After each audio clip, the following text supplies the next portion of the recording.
అంటారు కదా, డబ్బుంటే ఏదైనా సాధించగలం, ఏదైనా చేసేయగలం అని. కానీ కొన్ని సమయాల్లో అదైతే వర్తించదనమాట. ఎగ్జాంపుల్గా మా ఇంట్లో జరిగిన సిచ్యువేషనే చాలు. ఈ వీడియో అంతా చూశాక మీరైతే ఇలాంటి తప్పు అయితే అస్సలు చేయొద్దు. నలుగురిలో పరువు, ప్రతిష్ట, ఆస్తి, అంతస్తు అన్నీ సంపాదించుకుంటాం, కానీ ఆరోగ్యం అయితే సంపాదించుకోమన్నమాట. మా మావే చేసిన పెద్ద మిస్టేక్ కూడా అదే. అంత పరువు, ప్రతిష్ట, ఆస్తి, అంతస్తు ఉన్నా కాపాడుకోలేకపోయాము. అసలు 10 years బ్యాక్ మా మావయ్యకి షుగర్, బీపీ అటెంప్ట్ అయినాయి. అప్పటి నుంచి అప్పుడెప్పుడో 10 years బ్యాక్ డాక్టర్ రాసిన ట్యాబ్లెట్స్ అవే వాడారనమాట. ఇంకా ఇప్పటి వరకు కూడా, బతికున్నంత వరకు కూడా.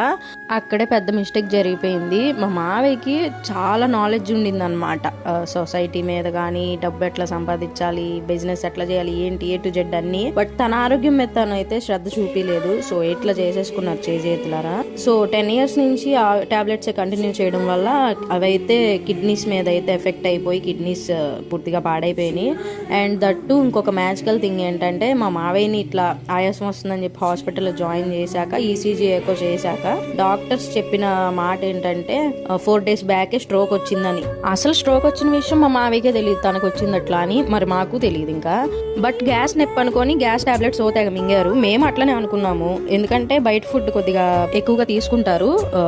ఎందుకంటే మా మావయ్య వచ్చేసి పార్టీస్ లో తిరుగుతారు, అండ్ నలుగురిలో పెద్ద మనిషి, అంటే సెంటర్ లో. సో అందుకనే ఏ ఫంక్షన్స్ కైనా ఇన్వైట్ చేస్తూ ఉంటారు మా మావయ్యని. సో అసలు మ్యాటర్ చెప్పలేదు కదా, ఇదైతే పెద్ద